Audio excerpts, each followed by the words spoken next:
Ram Ram ji. Live weather of India में आप सभी का स्वागत है। मैं नवदीप दही हाजिर हूँ ताज़ा मौसम की अपडेट के साथ। 2 फरवरी को वर्तमान मौसम की स्थिति का विश्लेषण करेंगे, क्योंकि पिछले 48 घंटों में तो देखा गया है कि उत्तर भारत में अच्छी बर्फबारी हुई है। पहाड़ी राज्यों पर जम्मू कश्मीर, लद्दाख, हिमाचल प्रदेश, उत्तराखंड, जहां पर पूरे जनवरी अभी तक एक भी बर्फबारी का दौर नहीं देखने को मिला था, आखिरकार वहां पर बर्फबारी की गतिविधियां जो है इस सशक्त पश्चिमी विक्षोभ के दौर में देखने को मिली। मैदानी राज्यों में पंजाब, हरियाणा, यूपी, दिल्ली एनसीआर समेत उत्तरी राजस्थान के हिस्से प्रभावित रहे। 2 दिन यहाँ पर बारिश और कुछ इलाकों में ओलावृष्टि जरूर देखने को मिली। अब एक और ताजा पश्चिमी विक्षोभ अगले 48 से 72 घंटे में भारत को प्रभावित करेगा। उसका विश्लेषण करेंगे कि किस प्रकार से कौन से राज्य इसमें प्रभावित होने वाले हैं और किस प्रकार की तीव्रता के साथ बारिश और पहाड़ी राज्यों पर बर्फबारी देखने को मिलेगी। इस समय अगर वर्तमान सैटेलाइट मानचित्र द्वारा अगर देखा जाए तो पश्चिमी और केंद्रीय राजस्थान के हिस्सों में जो है बादलवाही आनी शुरू हो चुकी है, लेकिन अभी ये मध्य से ऊपरी सतह के बादल हैं, यानी कि बारिश की गतिविधियां करने में असक्षम है। लेकिन जैसे ही हम देख रहे हैं कि कराची के उत्तर में जो बादल बन रहे हैं ये लगातार पूर्व में आगे बढ़ते चले जाएंगे और मैदानी राज्यों में राजस्थान, हरियाणा, पंजाब, दिल्ली एनसीआर, यूपी के आसपास काफी ज्यादा जो है नमी की मात्रा मौजूद है।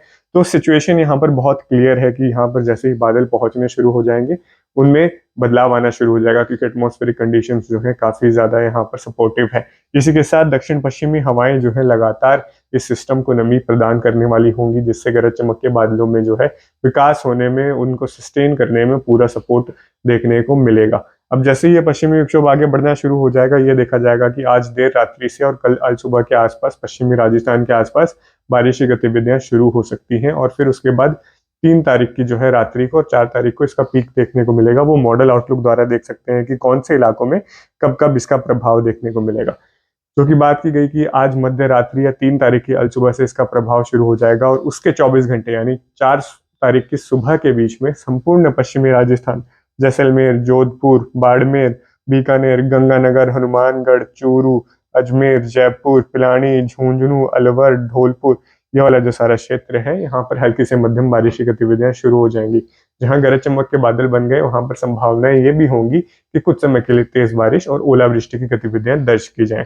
इसके बाद जैसे ही ये सिस्टम आगे बढ़ेगा तो 3 तारीख की रात्रि, मध्य रात्रि के आसपास और 4 तारीख की अलसुबह के बीच में हरियाणा के सिरसा, फतेहाबाद, हिसार, भिवानी, चरखी दादरी, महेंद्रगढ़, रेवाड़ी, झज्जर, रोहतक, गुड़गांव, नूंह, पलवल, मेवात, फरीदाबाद समेत दिल्ली एनसीआर, नोएडा, गाजियाबाद और पश्चिमी यूपी में अलीगढ़, आगरा और झांसी तक और उत्तरी मध्य प्रदेश में ग्वालियर के आसपास जो है संभावना है कि 4 तारीख की कल सुबह तक हल्की से मध्यम बारिश की गतिविधियां जो है एंट्री करनी शुरू हो जाए।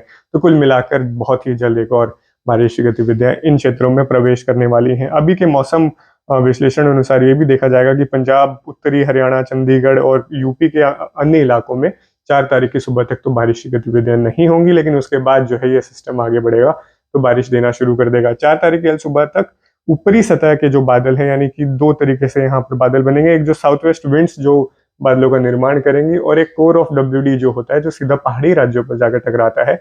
उसके चलते लद्दाख, कश्मीर, श्रीनगर समेत हिमाचल प्रदेश के उत्तरी भागों में जो है ताजा मध्यम बर्फबारी की गतिविधियां 4 तारीख की आज सुबह तक जो है होनी शुरू हो जाएंगी। इसके बाद देखते हैं कि उसके बाद किस प्रकार से मौसम रहने वाला है, क्योंकि सिस्टम लगातार पूर्व में आगे बढ़ता रहता है।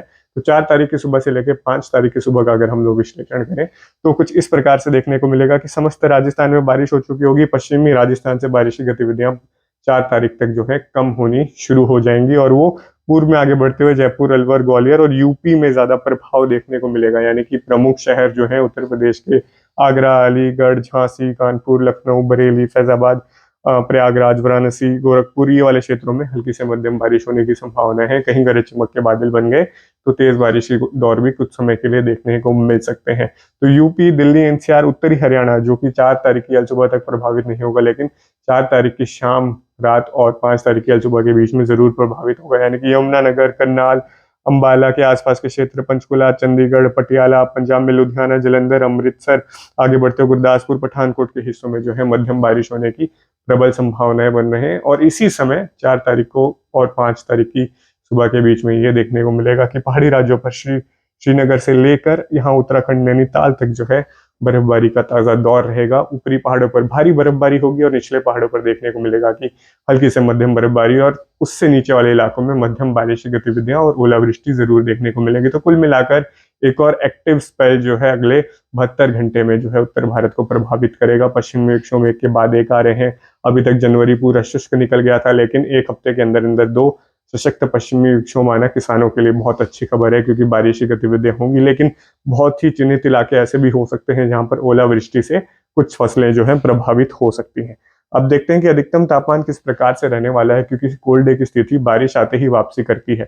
तो बादलवाही बारिश के बीच 4 और 5 तारीख को पंजाब, हरियाणा, यूपी, दिल्ली, एनसीआर में जो है शीत दिन की स्थिति वापसी करेगी, जो कि देखने को मिलेगा कि लगभग 12 से 16 डिग्री सेल्सियस के बीच में जो है अधिकतम तापमान दर्ज किए जा सकते हैं। उसके बाद जब बारिश और बादलवाही राजस्थान के हिस्सों में 3 तारीख और 4 तारीख को होगी, तो यहाँ पर भी तापमान लुढ़केंगे और काफी सारे क्षेत्र ऐसे होंगे जहां पर 20 डिग्री सेल्सियस के अंदर अधिकतम तापमान दर्ज किया जाएगा। तो यहाँ भी शीत दिन की स्थिति जो है वापसी कर सकती है। इसके बाद आगे का जो आकलन है, जो हम लगातार कर ही रहे हैं कि क्या शीत लहर वापसी करेगी।